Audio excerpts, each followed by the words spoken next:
Et yo, bienvenue pour une nouvelle vidéo. Aujourd'hui, on va parler de la hiérarchie du stretching et pourquoi la plupart des modalités de stretching qu'on nous offre ne fonctionnent pas. Le stretching est utilisé pour allonger, pour créer des amplitudes de mouvement. Alors, plus communément, on pense à ça comme si des muscles étaient raccourcis et on cherchait tout simplement à les allonger en faisant des étirements. Alors, il y a une certaine part de vérité, mais ce n'est pas vraiment comme ça que ça fonctionne. Mais ce que je veux illustrer aujourd'hui, c'est qu'il y a un ordre de priorité à respecter, un peu comme dans tout. On ne peut pas chercher à courir avant de savoir marcher. Mais malheureusement, c'est un peu ce qu'on nous offre aujourd'hui avec les différentes modalités de stretching qui sont à notre disposition. Alors souvent, ce qui se passe, c'est qu'on crée des conclusions très rapides quand on analyse une personne. On dit, ah voilà, cette personne, elle manque de flexion de l'épaule, c'est parce que les dorsaux sont tendus. Alors, on dit que le facteur limitant ici sont les dorsaux. Et pour une articulation en bonne santé, ça devrait être le cas, d'accord? Les tissus qu'on allonge, c'est à cet endroit-là qu'on devrait sentir le stretch. Mais quand on a une articulation qui n'est pas en bonne santé, eh bien, on ne va pas sentir le stretch à ce niveau-là et c'est ce que je vais illustrer aujourd'hui. Alors, vous allez entendre ça tout le temps. Par exemple, je pense aux crossfitters, aux haltérophiles qui sont en position front rack ici. Eh bien, on va vous dire, ah, si tu n'arrives pas à plier tes coudes, c'est parce que ton triceps t'empêche de plier ton coude. Donc, on va essayer d'allonger ton triceps. Et ce n'est pas vraiment ou ce n'est pas forcément ça le facteur limitant. Mais pour comprendre un peu ça, il faut chercher un peu plus loin dans notre anatomie et voir ce que la littérature nous dit aujourd'hui. Alors, notre corps est composé d'articulations synoviales qui viennent sous différentes formes. Certaines articulations permettent plus d'amplitude de mouvement que d'autres. Donc, on est limité sur certaines articulations par nos limites anatomiques. Nos coudes, par exemple, eh bien, on peut le fléchir ici, mais l'extension, on ne peut pas ramener notre coude complètement ici, d'accord? Mais notre épaule, par exemple, et notre hanche ont des grandes amplitudes de mouvement. Et malheureusement, ce qui se passe, c'est qu'on voit souvent les choses sous deux dimensions. Mais notre corps, c'est un objet 3D. Donc, on doit pouvoir analyser notre corps sous 3 dimensions et non pas sous 2 dimensions. Et ce que je veux illustrer aujourd'hui, c'est qu'on a un ordre de priorité à respecter. Et par ça, j'entends que nos articulations ont des fonctions. Elles arrivent à exprimer du mouvement, d'accord? Et moi, je mets ces fonctions sous 2 catégories. La catégorie des fonctions primaires, d'accord? Donc, les fondamentaux et les fonctions secondaires. Donc, avant de pouvoir entraîner les fonctions secondaires, eh bien, il faut pouvoir entraîner les fonctions primaires. Avant de pouvoir courir, eh bien, il faut savoir marcher correctement. Et c'est malheureusement le truc qui manque dans l'industrie aujourd'hui. Alors, pour comprendre ça, j'ai illustré un peu une articulation. Une articulation, c'est par définition de l'espace qu'on a entre deux os. Comment un os arrive à bouger en relation à un autre os. Et ici, ces articulations sont entourées par ce qu'on appelle la capsule articulaire, d'accord?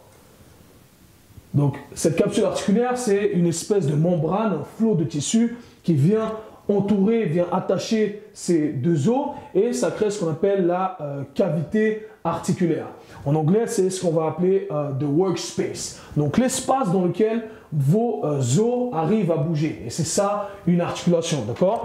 Donc, alors souvent, ce qui se passe, c'est qu'on va regarder une personne et on va créer des conclusions super rapides sans chercher à faire des évaluations un peu plus profondes au niveau des articulations. Et vous allez comprendre pourquoi c'est très important de chercher toujours un peu plus loin. Alors, comme je l'ai dit auparavant, souvent, on va créer des conclusions très rapides. On va regarder une fonction de l'articulation et on va dire, ah, voilà, tu n'arrives pas à faire ça, c'est à cause de ça. Mais il y a toujours des niveaux, d'accord? Il y a différentes couches à analyser. Alors, pour revenir à l'exemple de l'épaule, si je prends mon épaule ici et que je la stretch, ils vont dire, et que je suis limité dans la flexion de mon épaule, on va dire, ah, tu dois stretcher tes dorsaux.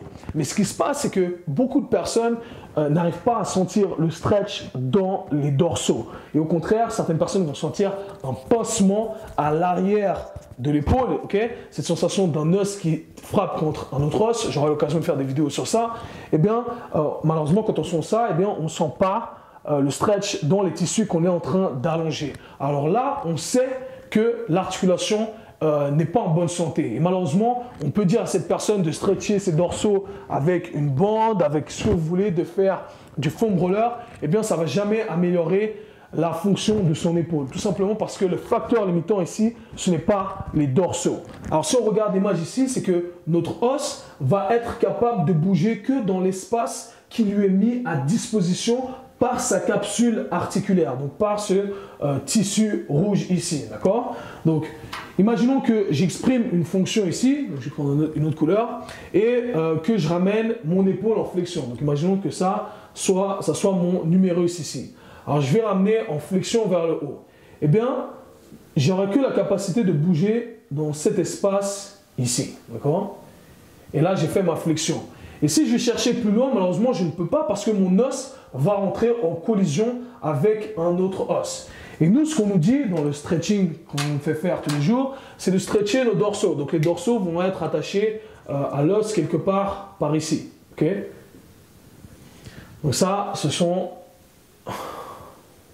c'est ce flot de tissu ici, okay? Les dorsaux, imaginons. Le problème, c'est que là, la personne qui est limitée au niveau de sa capsule articulaire, quand elle ramène son bras en flexion, eh bien, elle est limitée par sa capsule articulaire et pas par ses dorsaux. Donc ici, la personne ne va pas sentir le stretch dans ce flot de tissu ici, mais va plutôt sentir un pincement au niveau de l'articulation. Et c'est ce qui se passe souvent. Et là, on peut stretcher ça autant qu'on veut. Ça ne va tout simplement pas améliorer notre flexion de l'épaule, tout simplement parce qu'on est en train d'exprimer ce que j'appelle une fonction secondaire. Si on n'a pas traité les fonctions primaires dans un premier temps, eh bien, ça ne va pas marcher.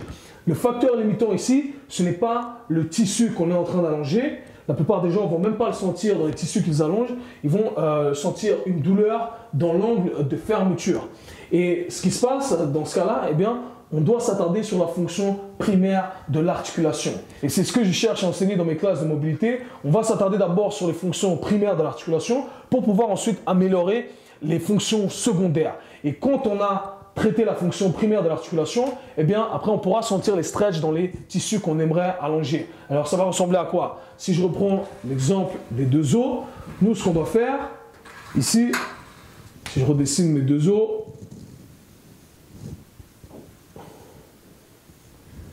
eh bien, nous, ce qu'on veut chercher à faire, et c'est ce qu'on fait principalement durant mes classes de mobilité, eh bien, on veut chercher à créer plus d'espace et de cette façon-là, on pourra exprimer les fonctions secondaires. Donc, on va chercher à améliorer cette capacité à stretcher notre capsule articulaire. Et à partir de là, eh bien, on pourra exprimer les différentes fonctions qui sont les fonctions secondaires de notre articulation.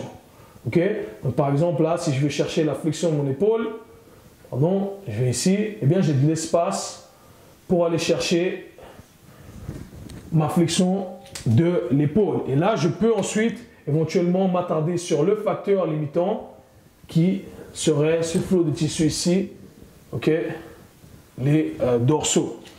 Mais tant qu'on n'a pas créé cet espace au niveau de l'articulation, eh bien, on peut s'attarder autant de temps qu'on veut sur les deuxièmes fonctions, sur les fonctions secondaires, eh bien, on ne va pas faire de progrès. Donc, voilà pourquoi il faut respecter un certain ordre de priorité, respecter cette hiérarchie quand il s'agit d'articulation, travailler sur sa capacité rotationnelle et ensuite, on peut travailler sur cette capacité linéaire. J'espère que ça va vous aider parce que c'est un grand problème. On nous donne des stretches arbitraires et pour certains, ça marche, mais pour certains, ça ne marche pas. Alors, pour qui ça marcherait? Si vous avez déjà cet espace-là, et bien dans ce cas-là, vous allez sentir le stretch dans les tissus que vous allongez. Donc, vous pouvez vous attarder sur les fonctions secondaires.